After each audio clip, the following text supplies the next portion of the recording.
Muy buenas tardes, bienvenidos y gracias por acompañarnos esta tarde a la presentación de Lo que no sabe Medea, gracias a la Feria Internacional del Libro de Guadalajara, gracias a los presentadores y nuevamente gracias a todos ustedes. Lo que no sabe Medea es una novela póstuma de Ignacio Padilla, una novela que es al mismo tiempo un portento de imaginación y un portento de recreación histórica, no se diga de trabajo también con el lenguaje.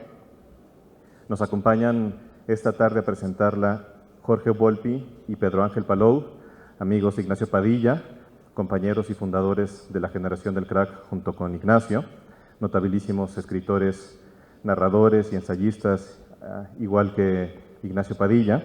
Como saben, Jorge es autor, entre muchas otras novelas, de En busca de Iclixor, una novela criminal y partes de guerra, y Ángel es autor de Con la muerte en los puños, Malheridos y Todos los miedos. Muchas gracias, Ángel, muchas gracias, Volpi, por acompañarnos a presentar la novela de Ignacio Padilla, y nuevamente, gracias a todos ustedes. Les pedimos que por favor pongan sus celulares en silencio para que fluya de una mejor manera la presentación, y los dejo con los presentadores.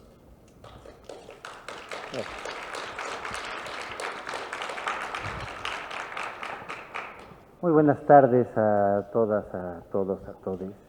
Pues para nosotros hoy es un día paradójico, es un día al mismo tiempo alegre y por otro lado un día profundamente triste. Conocimos a Ignacio Padilla hace muchísimos años y nos unía con él una amistad entrañable.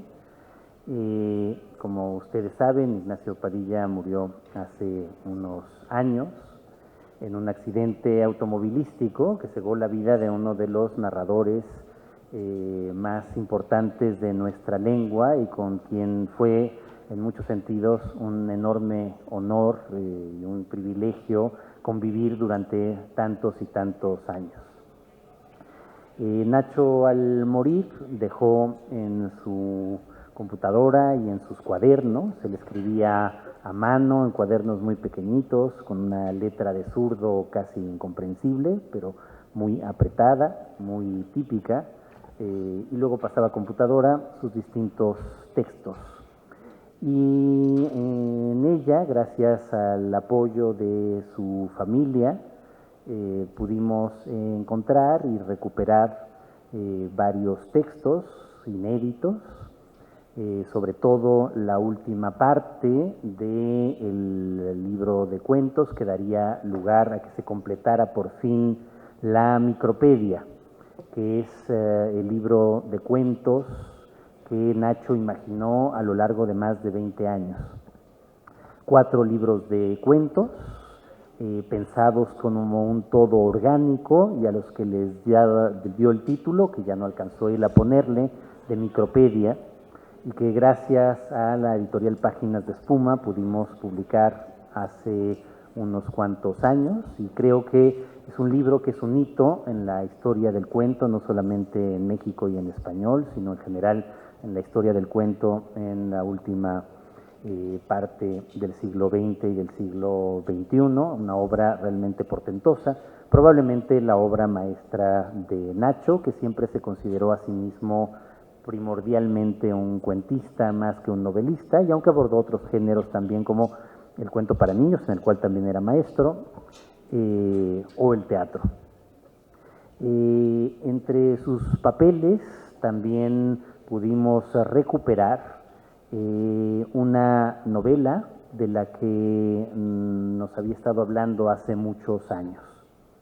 Nacho Padilla y yo nos conocimos junto con Eloy Urroz cuando Nacho y yo teníamos 16 años y Eloy 17, éramos estudiantes de preparatoria, y esta anécdota la hemos contado muchas veces, pero como aquí hay público muy joven la vuelvo a repetir. Teníamos esas edades, participamos en el concurso de cuento de nuestra escuela, del Centro Universitario México, un concurso de cuento que había ganado Carlos Fuentes cuando había estudiado ahí, entre otros cuentos, con el que se llama ahora Chacmol y que es parte de Los Días Enmascarados y otro de los cuentos clásicos de la literatura en español del siglo XX.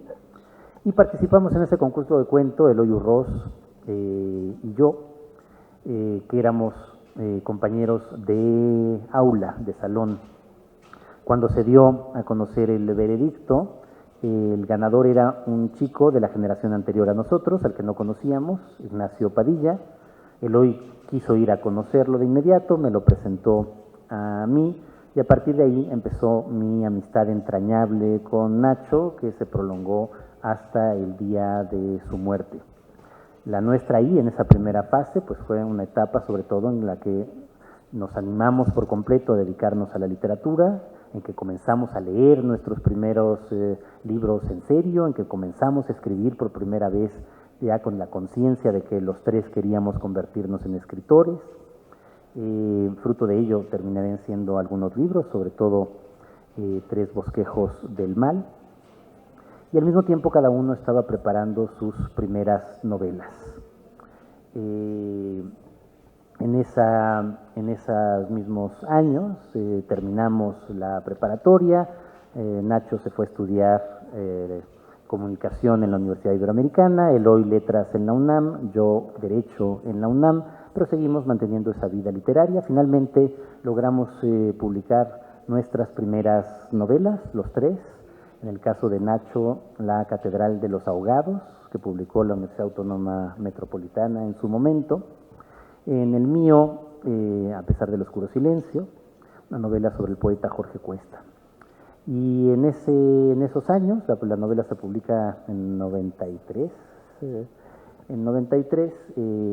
descubro que un escritor del que yo tampoco tenía noticia, porque vivía en la lejana República Autónoma de Puebla, había publicado una novela sobre otro de los poetas del grupo de contemporáneos, Javier Villaurrutia, que habían sido conocidos y amigos, Villaurrutia y Cuesta. Busqué a Pedro Ángel Palou, lo conocí yendo a visitarlo a Puebla, y desde entonces también empezó esta amistad profunda que nos tiene el día de hoy aquí como, en algún sentido, centinelas de Nacho. Y desde el año 93 yo le presenté de inmediato a Nacho a Pedro. Nacho estaba por casarse. Nacho tenía muchas virtudes, pero una de ellas no era ser particularmente generoso. Entonces, la invitación que hizo para que Pedro lo conociera fue aprovechando que había una prueba de el menú para su boda y que era gratis. Entonces, pues nos invitó a mí y a Pedro y fuimos a una extrañísima prueba de menú de boda, porque estaba escogiendo menús literarios, porque Nacho era así en todo, y entonces nos dieron a probar un menú basado en el Gran Gatsby. Entonces eran pues como ostras y cosas así, ya no me acuerdo bien, tú te acordarás mejor, Pedro. Y ahí nos conocimos o nos vimos por primera vez todos nosotros y con Pedro también, y ahí ya Pedro lo contará de su lado, empieza también otra larguísima amistad con Nacho. Después de eso terminaríamos fundando junto con Ricardo Chávez Castañeda el grupo del Crack. Empezamos haciendo un manifiesto, publicamos varios libros, los presentamos al mismo tiempo, recibimos una enorme cantidad de críticas y de pullas literarias en su momento, también unos cuantos elogios. Visitamos por primera vez esta feria, Pedro Ángel y yo, en el año 96. Fue la primera vez que vinimos. Cada uno de nosotros firmó un solo libro de una amiga que se compadeció de nosotros. Estuvimos ahí solos y abandonados en el stand durante horas esperando con cara de gatito que alguien pudiera querer que les llevamos unos libros, pero fue nuestra primera experiencia en la feria. En cualquier caso, después de eso terminamos yéndonos a vivir fuera de México. Eloy, Ricardo, Nacho y yo. Nacho se fue a hacer una maestría en Edimburgo, luego el doctorado en literatura en Salamanca. Ricardo se fue a Estados Unidos, igual que Eloy, y Pedro resistió estoicamente en Puebla durante unos años, porque luego también la abandonó. En cualquier caso, simplemente lo que quería contar es que desde que Nacho se fue a Salamanca, él me dijo que yo fuera también a hacer el doctorado en literatura ahí. Lo seguí un año después, convivimos 2 años en Salamanca de la manera más intensa posible. Él ya estaba casado pero pasábamos mucho tiempo juntos, hablando de todo tipo de libros, de proyectos, de ideas. Queríamos publicar en España, queríamos en algún sentido en esa época comernos el mundo. Nacho nunca dejó de hacerlo hasta el último día de su vida.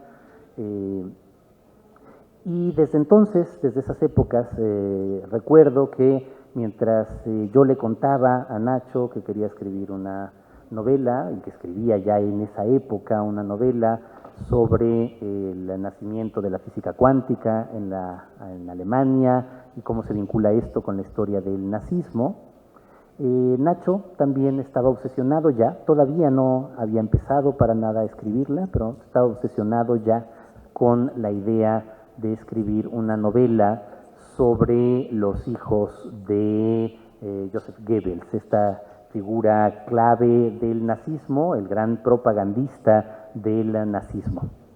Finalmente Nacho se va de Salamanca, nacen sus dos hijos, Constanza y Esteban, y el nacimiento de sus hijos lo marca también profundamente. Fue un padre maravilloso, muy cercano, hasta el último día de su vida.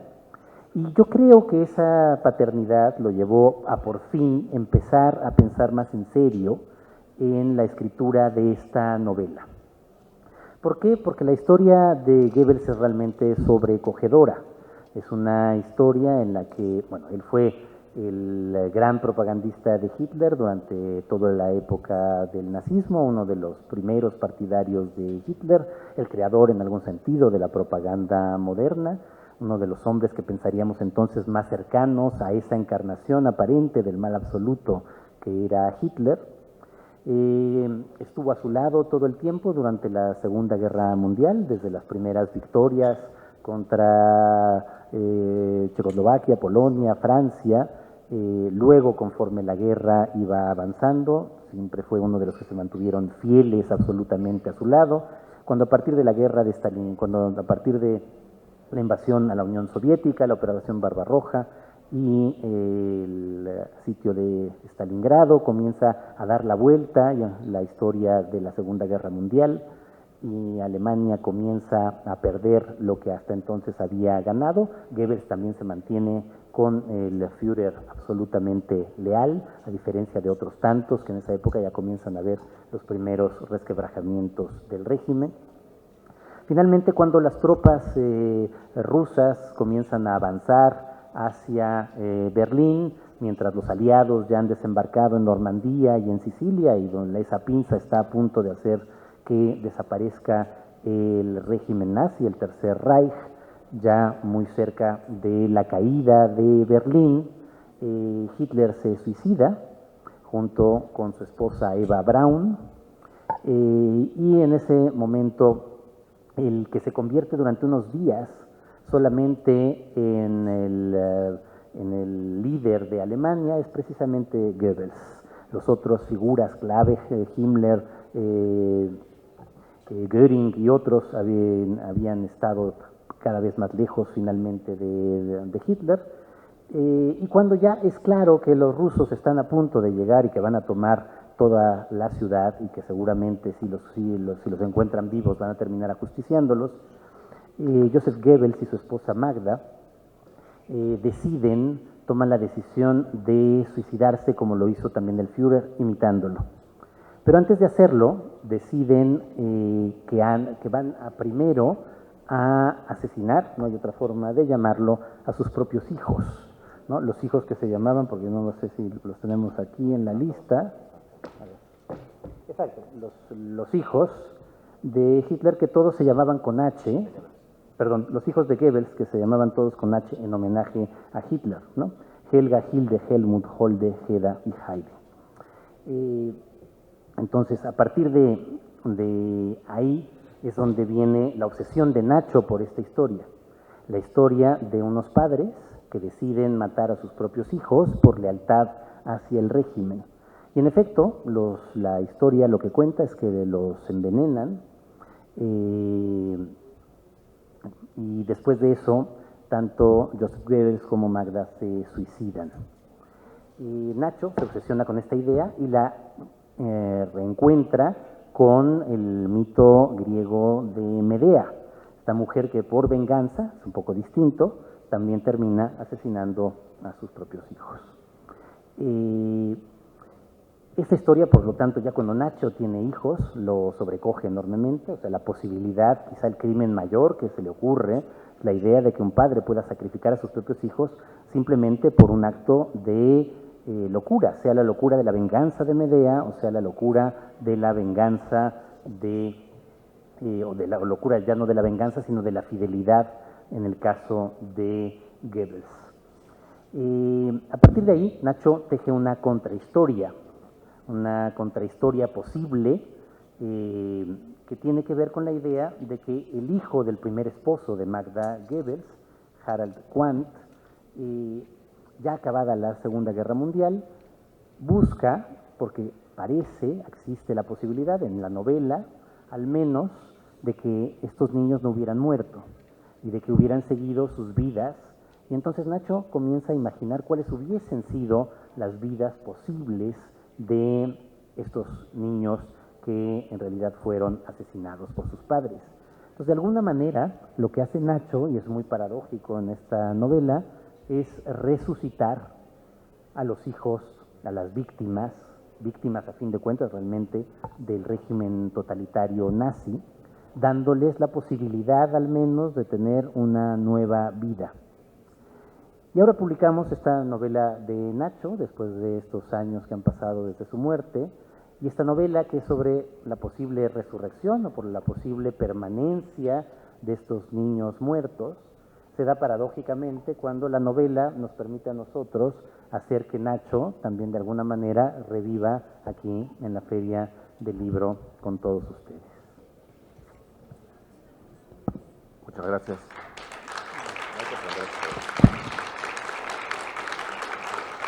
Muchas gracias por acompañarnos esta tarde, que como ha dicho Jorge, por un lado es alegre por ver, después de 6 años, gracias al trabajo del propio Jorge, de la editorial Alfaguara y de su editor Romeo que nos acompaña, ver a la luz una obra póstuma de nuestro amigo. Y muy triste porque normalmente estaríamos aquí más bien acompañándolo a presentar el libro y no acompañando solo al libro sin el autor. Como ha dicho Jorge, buena parte de lo que pasó y sigue pasando con el crack tiene que ver con la amistad. Nosotros creímos y seguimos creyendo en muchas de las actividades que hacemos como individuos y como grupo, que la literatura puede ser solidaria y no necesariamente solo solitaria. Cuando yo conocí a Nacho, como dice Jorge, fue justamente probando un Sol Meunier y unas ostras del Gran Gatsby, previendo, digamos, probando, creo que no fue además el finalmente. No fue. No, creo que es posible Pedro Páramo. O sea, nada. Nada. Frijoles. Pero bueno, es la prueba de que no se le daba esa parte. A lo largo de los primeros años de su regreso, yo podría contar la otra parte, porque Jorge de alguna manera contó todo esto hasta Salamanca. A partir de su regreso a México, de alguna manera la vida de Nacho y la mía pues se tocan casi de la misma manera que antes la vida de Jorge y Nacho se tocaban.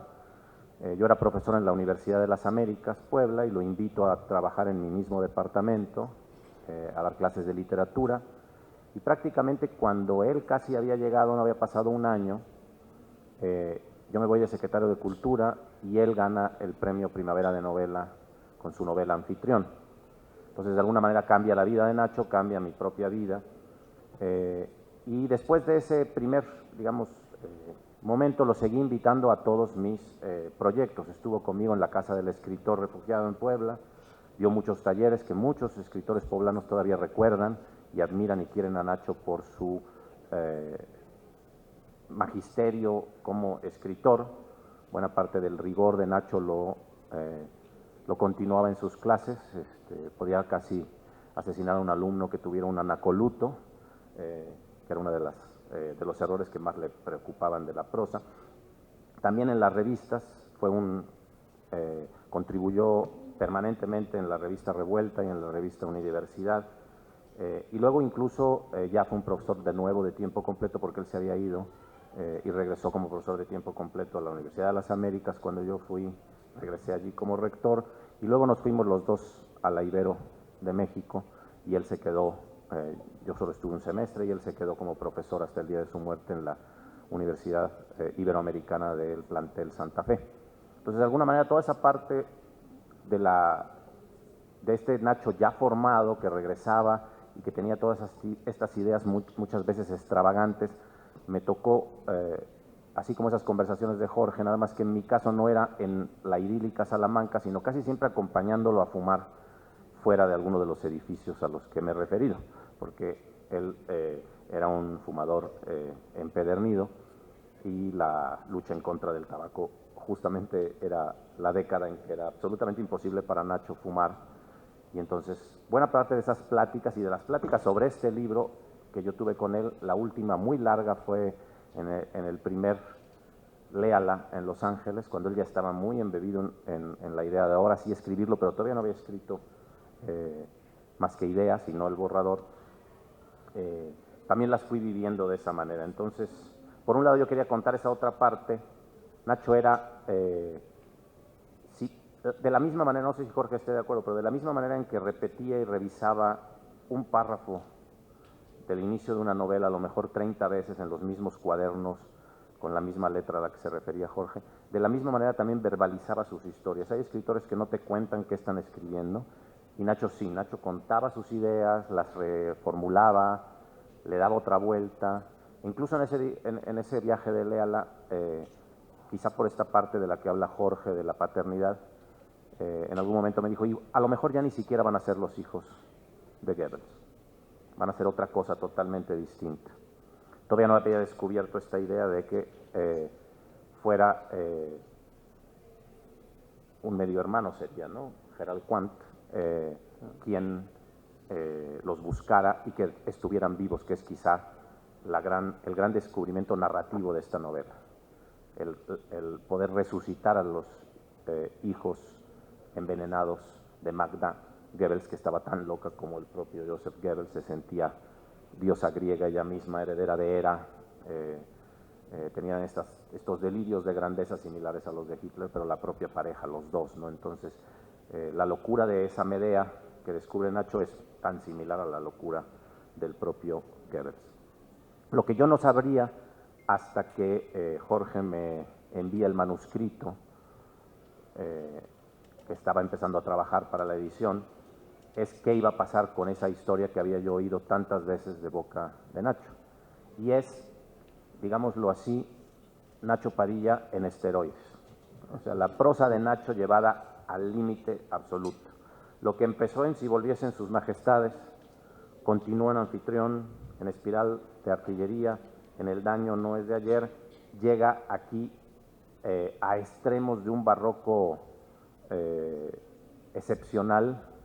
A veces piensas que no está avanzando la historia porque hay un párrafo que se muerde la cola, regresa sobre sí mismo, porque algo que ya contó lo vuelve a contar de otra manera, casi como en esa obsesión permanente. Yo recordaba, no por el tema, sino por el título, cuando leía esa novela y cuando la releía para la presentación, el título de una novela de Gustavo Sainz, porque creo que así era la escritura de Nacho, Obsesivos días circulares. O sea, Nacho sí era un escritor que podría cumplir el apotegma de Wilde: esta mañana he quitado una coma, esta tarde la he vuelto a poner, ¿no? Probablemente nunca hubiera publicado el libro también si hubiera estado vivo, porque a lo mejor lo hubiera seguido escribiendo y reescribiendo brutalmente. A Nacho, además de quererlo como amigo y de estas largas pláticas literarias, pues ya lo admirábamos algunos escritores que no lo conocíamos por una columna muy famosa de Sábado de 1+1, El baúl de los cadáveres. A muchos escritores de mi generación, Nacho nos descubría escritores que no se leían en México, Bohumil Raval. Nacho estaba verdaderamente enloquecido por la literatura, era un monstruo literario, y en esa monstruosidad decía, voy a aprender, no es holandés, flamenco, ¿verdad?, para leer aprendió a flamenco, Hugo Claus, ¿no? Sí. Yo quiero leer a Hugo Claus en flamenco, y así aprendió portugués, y así era parte Ahora de yo no su- estoy tan seguro, igual y no, pero Vas a decir como decían de García Ponce, que en realidad nunca leyó Nunca alemán. leyó, exacto. Bueno, quién sabe. Parecía que, por lo menos él nos convencía de que aprendía todos estos idiomas, pero la verdad es que sí nos introdujo a muchos escritores eh, centroeuropeos, a Coetzee, porque había, entre otras de las rarezas de Nacho, se había ido un año de la prepa o medio año de la prepa, no sé cuánto, año, sí. un año a estudiar a Sudáfrica, a Pretoria, ¿no? A A Suazislandia. Suazislandia. Le tocó a lo mejor también es un mito, pero supuestamente, según creemos, le tocó el entronamiento, ¿no? De un nuevo rey, ¿no? En Suazilandia, que Sí, cuenta en eso, sus eso crónicas. dice que conoció a Nadine Gordimer y a Coetzee y que casi lo fusilan. Yo creo que todo ya es falso, De pero regreso, ¿no? Cuando allá venía a México casi lo fusilan, lo cuenta en un libro que tuve la oportunidad de editar de sus crónicas, con uno de nuestros también mutuos amigos y editor, Sandro Cohen, que también tristemente murió recientemente por la epidemia del COVID. Yo quería invitarlos en esta parte de mi lectura, porque ya dije un poco de la prosa, Jorge un poco de la historia, pero yo no quisiera tampoco, obviamente, contar más de eso. Leerles 4 pequeños fragmentos, 4 pequeñas citas que, por un lado, son estrujantes para nosotros como amigos y como lectores, porque yo las leo absolutamente premonitorias, son de una fuerza muy grande, y por el otro nos muestran esta prosa, ¿no? ¿Quién puede culpar a otros si nunca ha estado en su lugar ni en su conciencia? ¿Cómo sería yo o quién sería exactamente el oficial Leverkunt cuando a eso de las 7 de la tarde decidió abandonar el edificio del subsuelo expuesto y se echó al hombro la mochila que había hallado entre el cascajo acumulado en el sótano del edificio? Imagino que ascendió las escaleras como un colegial lodoso frente a la mirada exhausta y un tanto reprobatoria de sus camaradas, y que al salir tal vez no le sorprendió toparse con el camarada Schliepner, que venía a relevarlo, despeinado, los hombros caídos, la pupila enrojecida por las horas que transcurrían los separos escudriñando los mapas de su camarada. Al verlo, Schliepner disparó una sonrisa en la que Christian percibió enseguida un severo reproche, menos por su tardanza en detectar aquel túnel concreto que por un pecado más general, más abstracto, acaso una discordancia universal vinculada de algún modo con sus tropiezos en los últimos meses, con faltas técnicas o administrativas indignas de la bien ganada fama del oficial Leverkunt y de los privilegios que por ella recibía de las autoridades. En todo lo que les he leído solo hay un punto, todo lo demás obviamente son subordinadas y comas. Admiraba muchísimo a Antonio Muñoz Molina, ¿no? A Antonio Muñoz Molina de Jinete Polaco. Voy a continuar un poco en esto. Esta es probablemente de las citas que he escogido, que son 4, la que más me sobrecogió. Me ha costado mucho trabajo, de hecho, decidir cómo encarar esta presentación por eso mismo. No les he dicho, pero es importante, la novela tiene una estructura muy trabada, tan trabada como las frases. Son 3 grandes partes, y en cada una de las partes, aunque sigue siendo la búsqueda de Harald Quandt, de alguna manera el personaje principal de ese capítulo es uno de estos posibles hijos, obviamente con los nombres que pudieron haber tenido si hubieran sobrevivido. Entonces son Giovanna, Catalina, Christian y Susanne. En el que he leído es Christian Leverkunt, que además obviamente es un homenaje a Mann, el que está haciendo. Y en esta es una de las tantas veces que uno de los personajes más complejos de toda la novela parece que es Susanne. Pero oigamos a Nacho. Nunca estamos preparados para la muerte de los otros, mucho menos para la propia. Hasta la extinción más largamente ponderada tiene algo de renacimiento súbito. Lo fatal no es necesariamente definitivo porque echa a andar en otros la especulación de las infinitas infestaciones de lo que pudo ser. Toda cita con la muerte es un albur. Cada encuentro con el vacío dispara un sinnúmero de especulaciones y cancelaciones.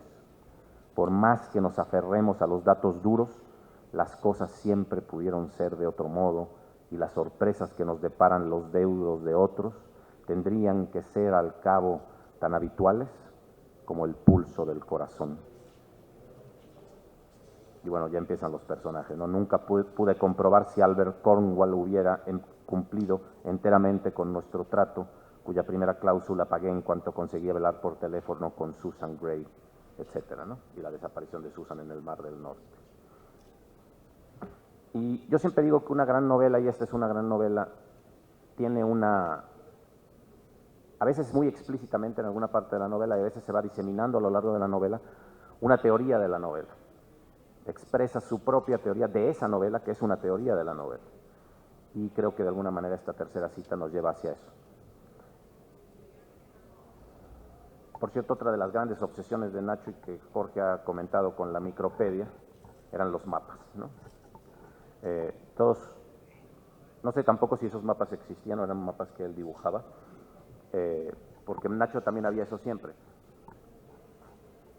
Había una serie de datos que se llamaban datos Nachito, que él decía que eran todos científicos, pero que nunca sabíamos, ¿no? Por ejemplo, te decía con una gran seriedad que porque los osos polares se tapaban así la nariz.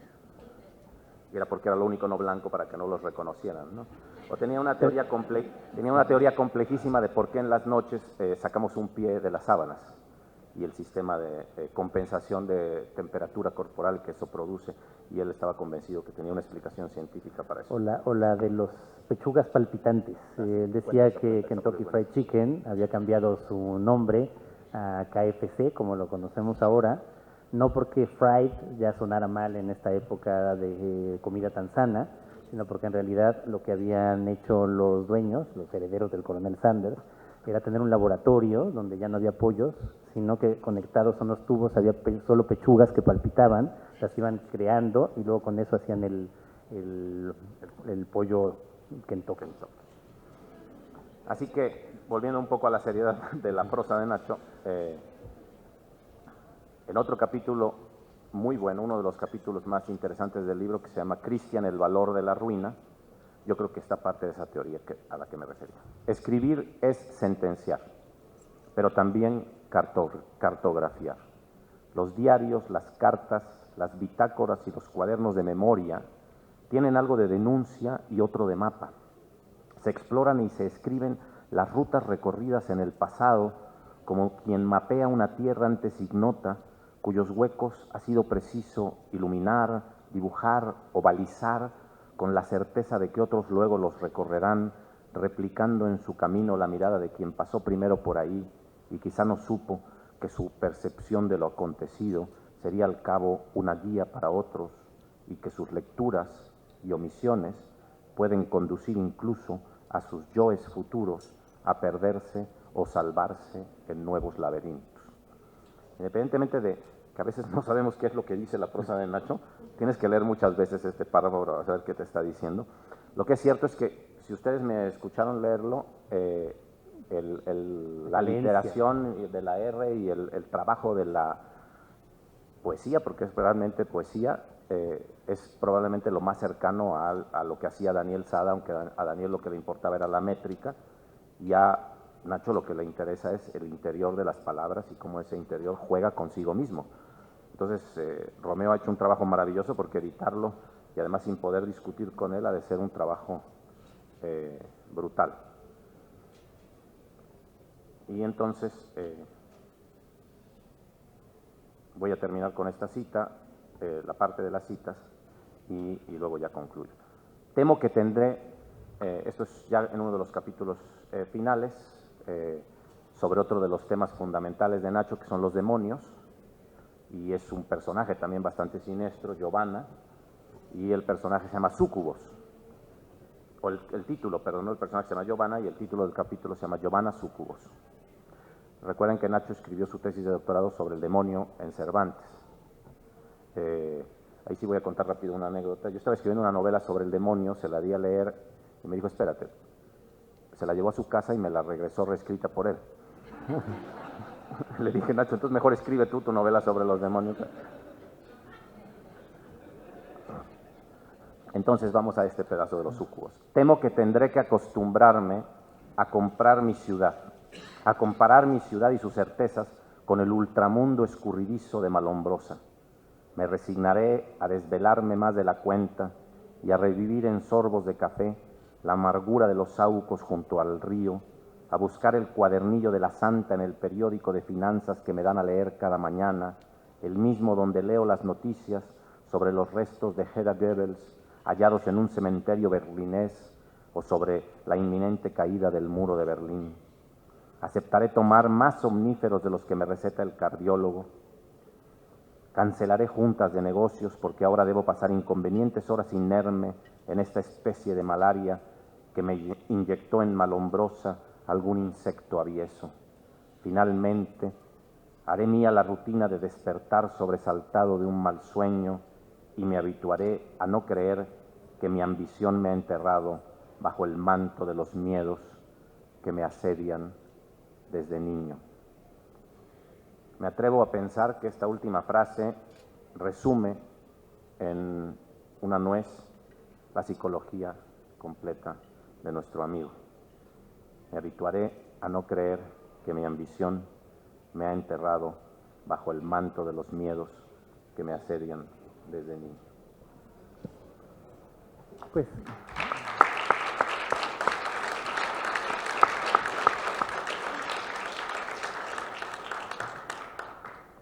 y claro, la pregunta que se hace cualquiera que se encuentra con un manuscrito de alguien que ha fallecido de manera súbita e inesperada es cuánto más hubiera avanzado, qué tanto lo habría corregido. Nacho, en efecto, como decía Pedro, era un corrector impenitente y se la pasaba una y otra vez. Primero, como les digo, con esa letra de zurdo, escribía todavía más raro que Pedro, o sea, de una manera extrañísima, en esos cuadernos chiquitos, cuadriculados o rayados, con una letra bastante peculiar, y luego ya terminaba pasándolo a la computadora. Es difícil de entonces saber hasta qué más habría llegado. La conclusión a la que Romeo llegó, y yo estaba de acuerdo, era que la novela podía ser leída así, tal como la dejó Nacho. Hay esta anécdota operística de un caso parecido en algún sentido al de Nacho, la de Puccini con su ópera Turandot. Voy a hacer ese mundo de la ópera que a mí me fascina y que Nacho detestaba, pero en cualquier caso Puccini muere, también deja inconclusa Turandot, el último acto, la última escena está inacabada, bueno, hay apenas unos cuantos bocetos, y entonces Arturo Toscanini, el gran director de orquesta, le comisiona a otro compositor de la época, bastante talentoso, Franco Alfano, que termine la ópera. Alfano se le devuelve ese final terminado a partir de los bocetos. A Toscanini no le gusta, lo corrige él también todo, y cuando llega finalmente la fecha del estreno en Milán, empieza la ópera, continúa, y en cierto momento, justo cuando está empezando la última escena, Toscanini baja las manos, se para, da la vuelta hacia el público y dice: el maestro terminó aquí. Entonces, después de haber comisionado el final, en la primera función prefirió que no se interpretase. Y yo creo que eso era la decisión de hacer aquí. O sea, creo que no había necesidad de intentar ver que podría haber sido un final. Creo que el final aquí es hasta aquí llegó el maestro, exactamente, en el caso de Nacho, hasta aquí llegó el maestro en todos sentidos. Y es uno de los ejemplos, lo dice Pedro, más acabados de lo que significaba el arte narrativo de Nacho, ese talento inaudito para el lenguaje y para esta prosa. Desde luego hay a quien le gusta la prosa más directa, más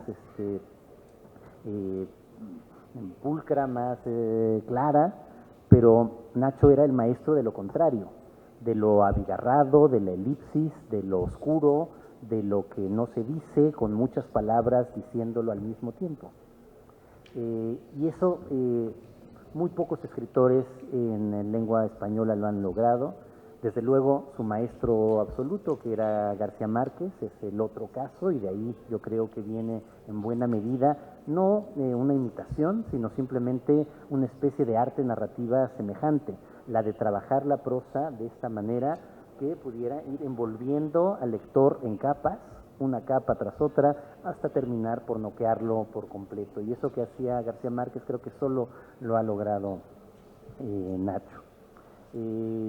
Pedro leyó 4 citas magníficas. Yo lo que quería leerles era simplemente el principio, y voy a leer solamente igual el primer párrafo, que como conociendo a Nacho, este primer párrafo, si no tengo la menor duda de que hubiese sido muy probablemente el primer párrafo que hubiera publicado si él se lo hubiera llevado a Romeo y hubieran trabajado juntos.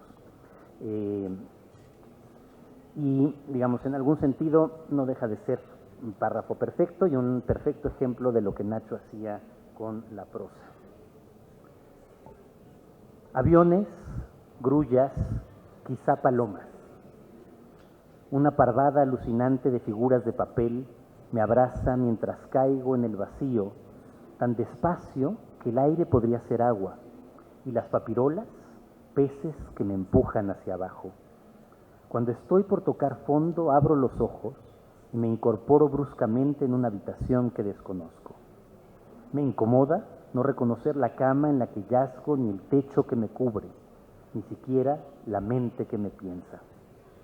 Me inunda por instantes el temor de que se me haya hecho tarde para bajar a la calle, donde creo que me aguarda el coche que me conducirá a la sierra. Distingo entonces mis zapatos en el suelo y sobre una silla, mi camisa manchada con algo que no sé si es sangre o barro. Leo en el reloj despertador que son apenas las 5 de la madrugada y por fin comprendo que mis sueños de papirolas y barrancos no son presagios, sino reminiscencias de cosas que viví el día de ayer en una aldea de espanto llamada Malombrosa.